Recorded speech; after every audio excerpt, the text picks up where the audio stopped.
এখন প্রচুর বৃষ্টি হচ্ছে। হ্যালো গাইস, আমি বৃষ্টিতে ভিজে এসেছি। আপনারা দেখছেন এই সারা ঠিক বাংলা ভাই। তো গাইজ আসসালামু আলাইকুম। কক্সবাজার যাওয়ার জন্য আমার বন্ধু আসিফের বাড়ি থেকে আমরা সবাই রওনা দিতেছি। বের হয়ে দেখি প্রচুর বৃষ্টি নেমে গেছে, সবাই দৌড়াদৌড়ি শুরু করে দিতেছি। কক্সবাজার যাইতে যেতে কত রকম বাধা যে আমাদের পড়ছে, কতবার যে কত কি সমস্যার মধ্যে পড়ছি বলার মতো না। এমনকি আমাদের প্রথম দিন ট্রেন মিস হয়ে গেছে, আমরা একদিন থাকতে হয়েছে ব্রাহ্মণবাড়িয়া রেল স্টেশন হোটেল নিরাপদে, কারণ বাড়িতে গেলে তো আর টুরে যাওয়া হইতো না, ক্যান্সেল হয়ে যাবে সব। কক্সবাজার যেতে যেতে আমাদের কত ঝামেলা কত বাধা যে আসছে তা দেখতে পাবেন এই ভিডিওতে।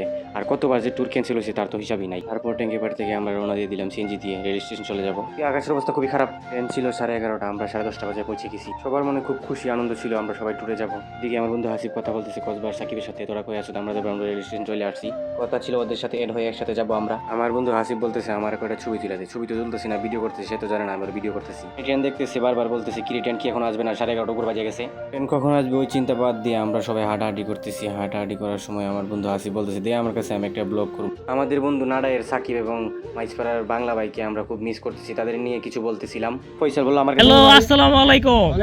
আমরা সবাই কক্সবাজার যাচ্ছি। সাকিব বন্ধু, তোমার অনেক মিস করি, তুমি থাকলে তো প্রতি সেকেন্ডে প্রতি সেকেন্ডে আমরা বন্ধু সাকিব একটা করে শার্ট বদলে নিলে, একটা করে গেঞ্জি বদলে নিলে আর ভিডিও বানালে। আমরা সবাই তোমার অনেক মিস করব। তুমি একটা কাজ করো, ঢাকায় থেকে একটা হেলিকপ্টার নিয়ে সরাসরি কক্সবাজারে ল্যান্ড করো। না আরেকজন আছে উই ওয়ান্ট বাংলা ভাই। পর সবার নেশা উঠে গেল, চা খাবো। চা খেতে আসলাম, আইসা দেখি সবসময় খাই লাল চা, এখানে দিল কালা চা। ওইদিকে অলরেডি ট্রেনে 1 ঘন্টা লেট করে দিছি, ওইটা আমরা মাথায় রাখতেছি না। আমরা চা খাইতেছি আর চিন্তা করতেছি, ট্রেন যেহেতু 1 ঘন্টা লেট করছে, সবাই অলরেডি চিন্তা করতেছি আমরা ট্যুরে যাবো না, ট্যুর ক্যান্সেল। ওইদিকে সাকিব ফোন দিয়ে বলতেছে কিরে ট্রেন কি এখন আসে নাই? তোরা কই আছো? কতক্ষণ লাগবে? কোথায় আছো তোরা? হঠাৎ করে আমার বন্ধু হাসিবের দিকে মাথা নষ্ট হয়ে গেছে, সে বলতেছে কিরে ট্রেন কই আহে না কেন? আমি হাইটটা যাবো দি, ট্রেনটা কই আছে? হ্যাঁ, আবার এদিকে ওদিকে দেখতেছে, হঠাৎ করে কিরে ট্রেন দিয়ে এখন আসে না, কই রে ট্রেনটা কই? 1 ঘন্টার পরে 2 ঘন্টা চলতেছে, ট্রেন এখনো আসে নাই। ট্রেনের জন্য ওয়েট করতে করতে আমার বন্ধু ফয়সাল ঘুমিয়ে গেছে।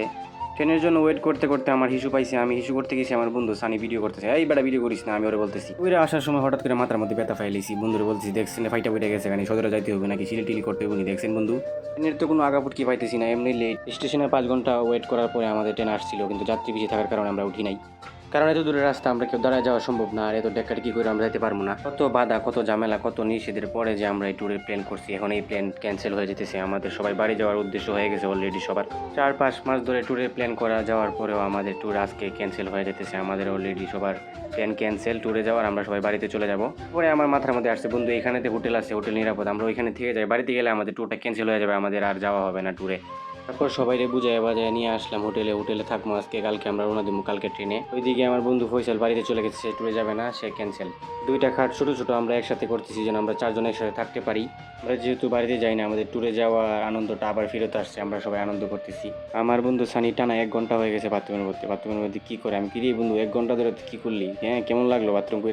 বন্ধু সেই লাগছে, আমার ভালো লাগছে, আমি বাথরুম করে আইছি, আমার মনটা এখন শান্তি হয়েছে। তারপর কয়েক সেকেন্ড আমরা বাথরুম নিয়ে গবেষণা করলাম। পরের দিন আমরা রওনা হয়ে যাবো আবার কক্সবাজারের উদ্দেশ্যে। আমরা কেউই বাড়িতে না যাই, হোটেলে একদিন থাকলাম, থেকে পরের দিন আবার চলে আসলাম স্টেশন। আজকে তো স্টেশনে আসলাম, আজকে আমাদের ট্রেন লেট করে নেয়, আজকে ট্রেন ঠিক সময়ে আসছে। ওইদিকে একদিন ট্রেন লেট হয়েছে, কিন্তু আমাদের একদিকে ভালো হয়ে গেছে, আজকে আমরা যাইতেছি, আমরা কেবিন পেয়ে গেছি। আমার বন্ধু ফয়সাল কি করে জানে কেবিনের ব্যবস্থা করছে আজকে। আমাদের ট্যুরে যাওয়ার আনন্দটা আবার ফিরে আসছে, আমরা সবাই খুব খুশি, আমরা ট্যুরে যাব। সবাই ছবি তুলতেছি, ভিডিও করতেছি, দুষ্টামি করতেছি। শত ঝামেলা এবং বাধার পরে আজকে আমরা সবাই চলে আসলাম Chittagong rail station already. Chittagong rail স্টেশনে আইসে আমরা সবাই খুব খুশি, কারণ আমাদের ট্যুরটা ক্যান্সেল হয়েছে, আমরা সবাই অলরেডি আসছি। তারপর আস্তে আস্তে আমরা সবাই নেমে যেতেছি, আমাদের আবার উঠতে হবে কক্সবাজার ট্রেনে। নেমে যাওয়ার পরে আমাদের বন্ধু হাসিব টিকিট কেটে ফেললো কক্সবাজারের ট্রেনের। আমরা উঠতেছি আবার সবাই, আবার চলে যাব আমাদের কক্সবাজার। ট্রেনে ওঠার পরে সবাই খুশি ছিলাম, মনে মনে দোয়া করতেছি আজকের জন্য এই ট্রেন লেট না করে আমাদের সঠিক সময়ে পৌঁছে যাই। চট্টগ্রাম থেকে আমরা কক্সবাজার ট্রেনে উঠে গেলাম, আশা করি এই ট্রেন লেট করে না, সঠিক সময় চলে যাবে। আমি ওই দিকে দরজা দিয়ে উকি দিয়ে দেখতেছি আমাদের ট্রেনের ইঞ্জিন কোথায়। ওই জায়গায় দেখা যাচ্ছে একটি লোক জানে কি বৈশা ডলতেছে, আপনারা বুঝেন কি ডলতেছে, ভালো কিছুই করতেছে মনে হয়, না কি বলেন? ওই যে আসতেছে আমাদের ট্রেনের ইঞ্জিন, এটা লাগানো হবে, তারপর চলে যাবো আমরা।